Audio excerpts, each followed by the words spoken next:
Santiago Pope Garcia é um consultor militar experiente, que trabalha na Colômbia combatendo o tráfico de drogas.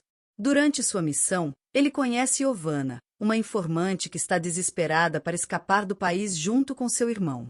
Ela faz uma proposta a Pope. Em troca de sua ajuda para fugir, ela revelará o paradeiro de um poderoso traficante, chamado Loreia, que guarda uma fortuna escondida em uma casa segura no meio da selva.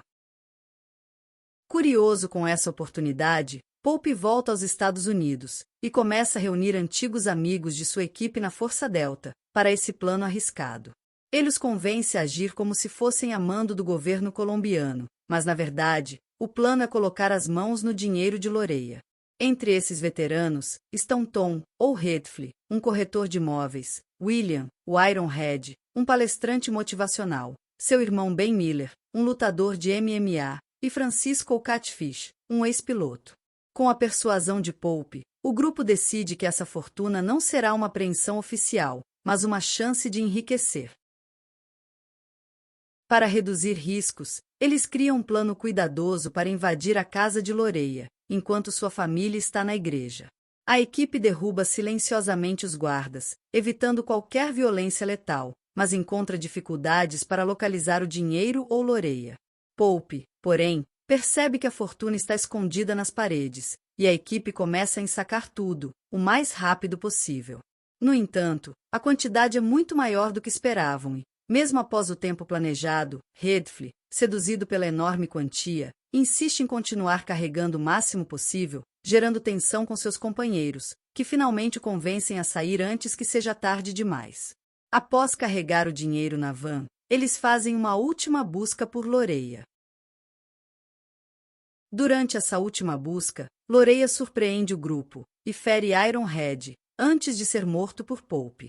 Com minutos de atraso para o plano de fuga, eles precisam agir rápido, ainda lidando com guardas que retornam à casa. Após neutralizá-los, eles queimam a residência e escapam na van. A próxima fase do plano envolve uma fuga em grande estilo. Eles se encontram com Giovanna e seu irmão, carregando $250 milhões na van.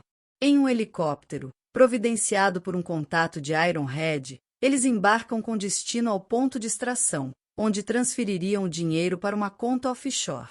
Mas há um problema. O helicóptero provavelmente não suportará o peso da carga para cruzar a Cordilheira dos Andes. Mesmo assim, Redfle pressiona para levar tudo. Com as bolsas de dinheiro penduradas em uma rede presa ao helicóptero, eles seguem viagem. Giovanna e seu irmão são deixados em segurança no Peru, com uma parte do dinheiro e vistos, para uma nova vida na Austrália. Conforme o plano, a equipe voa sobre os Andes, mas a carga pesada danifica o helicóptero, forçando um pouso de emergência. Por sorte, todos sobrevivem. Desesperados para recuperar o dinheiro, Pope e Redfle vão atrás das bolsas, que caíram em uma vila no meio da floresta, habitada por fazendeiros de coca. Eles tentam negociar pacificamente, mas a situação rapidamente foge do controle, e para proteger o dinheiro, Redfle reage com violência, causando mortes e alarmando outros moradores. Passada a confusão e com parte do dinheiro em mulas, eles seguem em frente, compensando o chefe da vila com dinheiro, como forma de amenizar a situação. Após dias de caminhada, quando atingem o cume de uma montanha, um grupo de moradores armados, em busca de vingança pelas mortes de suas famílias, confronta o grupo. Redfle mata um deles, mas acaba morto pelo segundo atirador. O impacto da perda de Redfle é profundo, mas a jornada continua até o ponto de fuga. Ao se aproximarem de uma vila costeira, percebem que adolescentes armados estão à espera deles. Pope sugere um confronto, mas seus colegas discordam. Cientes do sacrifício de sua humanidade e integridade, eles abandonam a maior parte do dinheiro em um penhasco, levando apenas o que conseguem carregar.